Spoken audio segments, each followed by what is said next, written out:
Hey book lovers, Victoria here and you're watching My Books Me. Today I am doing the Pass It On tag, I think that's what it's called, and I was tagged by Jo Lindsell. I'll leave her channel in the description below. The idea of this tag is you pick 3 books that you think everyone should be reading, so I tried to narrow it down to 3 books, so let's get into it. So it was really hard for me to come up with 3 books that I really wanted to recommend to you guys that were sort of a bit more general in genre and things like that, but I managed to pick 3 books.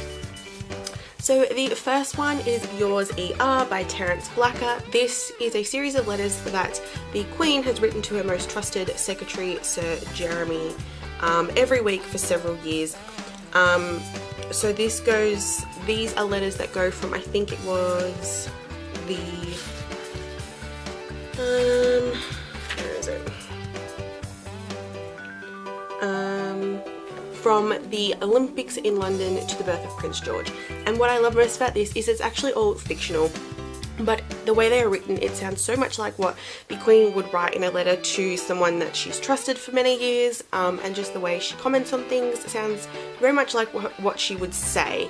And throughout when I first read the book, throughout most of it I was thinking that it was all real because just the tone that comes across and everything like that, and it doesn't really actually say like that this is fictional. The only line that you get from it is Yours E.R. offers a glimpse into what life might be like for our Queen, and what in her private moments she might make of it all. And if that wasn't on there, you would think this is real. It was really only when I went to write my review and was looking at other people's reviews that I did realise that, hang on, this whole thing is actually made up, and it's weird because it feels so real. The tone that comes across is amazing.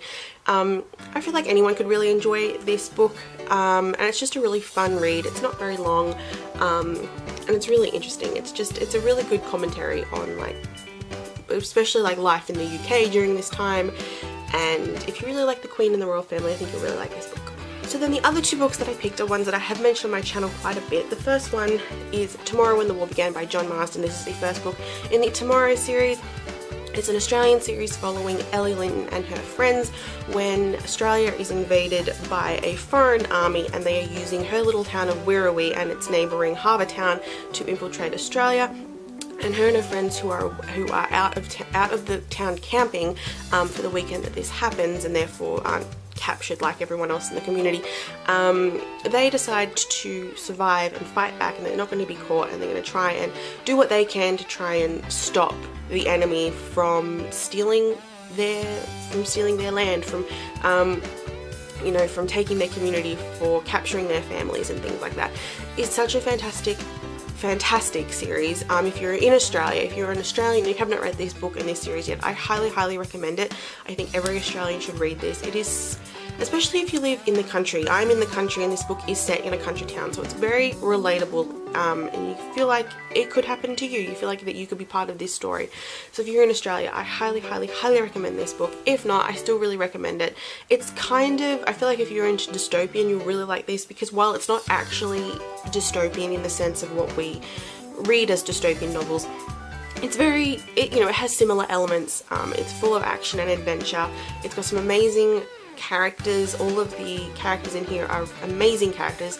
There's some really good female, like strong female leads, and even the guys are really good characters. And the things that happen, you know, there's so much that happens in these books, and I seriously recommend it. And when you finish reading this first book, I seriously recommend watching the movie that came out in 2010. It is actually amazing. I love the movie. You can also watch the TV series. I have said this before, I don't really think the TV series does justice to the books. They changed some elements, it just didn't feel the same, and especially after the movie that I know a lot of people liked, including myself, it was kind of a bit of a letdown. But this series is amazing and definitely something I highly recommend if you haven't read it already.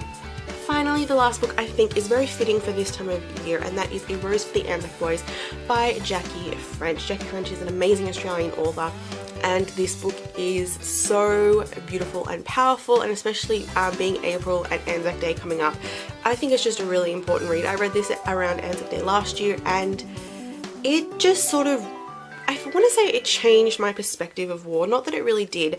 Obviously, this book, we follow 16-year-old Midge McPherson, who who is from Australia, but she's in England because her parents have died, and her brother is off at war, and her friends decide they're going to go to France to try and help in the war effort. And obviously back in 1914, 1915, like, the war was seen as this really big glorifying thing, and going to fight for war was fighting for your country, and it was like the most honourable thing you could do. And people never realised sort of how horrific it was, and Midge and her friends were sort of under the same impression until they get to a railway station. It's sort of like the main stop between the front line and like Paris and getting home to London.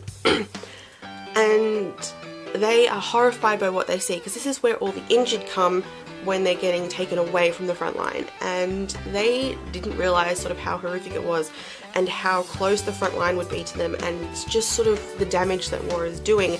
And Midge gets an even closer experience with this, because she ends up going to, I'm pretty sure it's like the closest hospital nursing base to the front line, so she actually witnesses quite a lot of loss, and she meets some of the Anzacs, and her brother is one of the Anzacs, so she meets some of them, and it's really a life-changing experience for her. And even though today we know that, you know, the war wasn't a glorifying thing and an honourable, well, I suppose it was honourable in a way, but it wasn't like the glory event that everyone thought back then, just reading this really just emphasizes that more, I think, and the pain that Midge has to go through, and her friends, and the relationships she forms.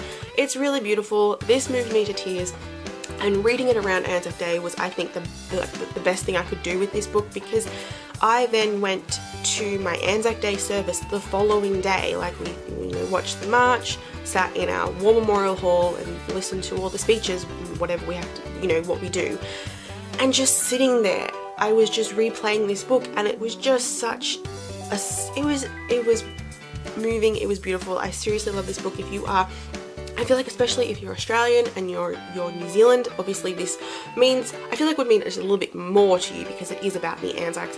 But, if you have any sort of interest in the war, maybe you had family in the war, or you just generally like maybe war books, I really recommend this one. It isn't about the front line, it is about the experiences that others had, and it's especially about women during the First World War, and that's also another powerful thing, showing that there were strong women who were involved very close to the front line. And it is a beautiful book, and I highly, highly, highly recommend it, and I am hopefully going to be able to read this before Anzac Day this year. So they are 3 books that I highly recommend you guys check out. I will leave a link to the Goodreads pages below, as well as my review for Yours ER and a Rose for the Anzac Boys on my blog. I haven't written a review for Tomorrow When the War Began yet, because I read it years ago, but definitely go check them out. And I hope you guys, if you do read them, let me know your thoughts on them, because I would love to know what you think. That is it for today's video. Thank you guys so much for watching, and I'll see you guys next week with another video. Bye!